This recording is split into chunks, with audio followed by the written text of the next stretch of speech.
As you're probably all aware, Blizzard is bringing back old maps for Season 4 this year. This is obviously a dumb idea, but for those of you that lack basic logic skills, here's 16 reasons why the 2014 Season 4 maps are dumb. Number 1.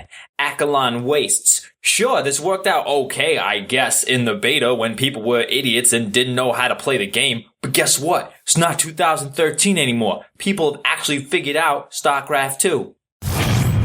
Number 2. Metalopolis. You know the last time people actually played this map? Wings of Liberty. What kind of backwards thinking is that? You know, Legacy of the Void's coming out soon, so let's make people play Wings of Liberty maps, which is even more different from Legacy of Void than Heart of the Swarm is. Yeah, sounds like a great idea. Number 3. Daybreak. Everybody loves Daybreak, right? It's such a good map, right? Wrong.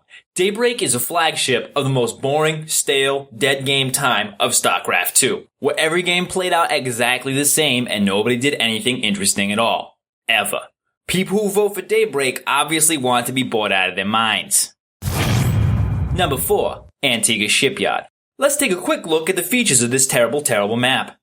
Antigua Shipyard features the easiest third base anyone's seen in their life, making for super boring, no-rush, 20-minute games because impossible to attack. The gold base in the center makes this map Ember for Terrans with their Ember planetary fortresses and then Ember tanks and the Ember high ground with the Ember watchtower.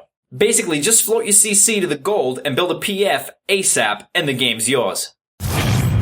Number 5. Battleship Vestige. This map is Daybreak, but up and down instead of left to right. Unfortunately, this revolutionary idea isn't enough to drag this map out of the Daybreak tar pit of boredom. Number 6. Ohana. I swear to God, if one more person says that Ohana means family, I'm gonna run my entire army into a line of siege tanks on high ground with a line of bunkers in front of it. Nobody wants this. We were happy to see it go. There's no reason to bring it back. Number 7. Yansu. Remember when Blink was broken and Protoss won every single game that they went for Blink? Sure, it was great racking up the free wins, but if you're going to bring this map back, you might as well patch the game so there's no more Terran or Zerg. That way Protoss players can actually play against the only players that can really get on their level. Other Protoss players. Number 8. Neoplanet S. But Jack, Neoplanet S is a Korean map. It must be good, right? Wrong again, noob. Yeah, this map was great, like 1,000,000 years ago, before people invented fire and the wheel in order to make Hellbats. There's a reason why this map didn't even last 6 months. I don't know exactly what that reason is, but it's definitely a good one. Number 9. Whirlwind. Before people even knew how to make maps, they thought they could solve all the broken promises of StarCraft 2 by making bigger and bigger maps. This eventually concluded with the stupidest map in the history of StarCraft 2, Whirlwind. Now, I'm a big supporter of the idea that bigger is always better, but Whirlwind is like some 7-foot tall dude that weighs 150 pounds. Sure, he's tall, but is he big? No, he's not. Number 10. Habitation Station. Remember the good old days when all Zergs had to do was build swarm hosts and insta-win?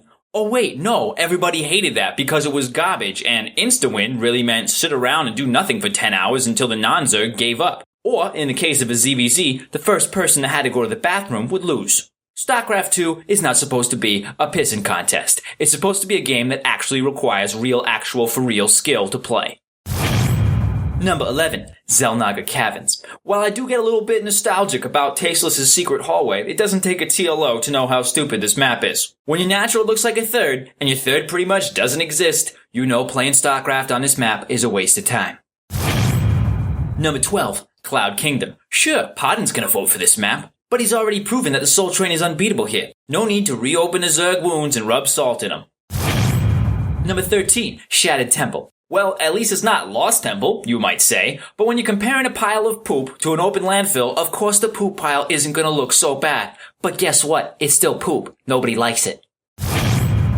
Number 14. Chowdhury Malta.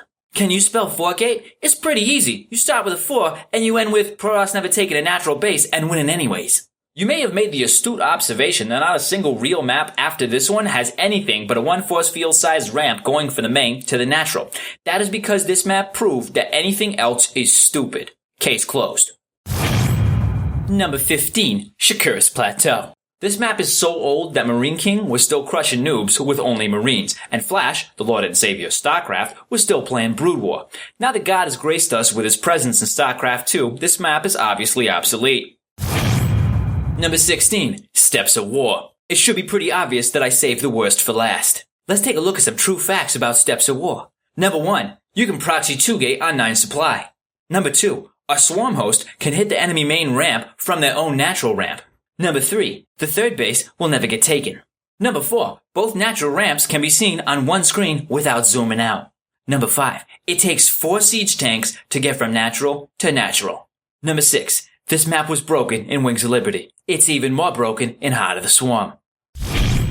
Remember, we already know exactly how all of these maps will play out for 2 reasons. 1, because we have a perfect record of predicting exactly how maps will be played before we actually play them. And 2, because these maps have already been played on and basically everything is the same as it was before.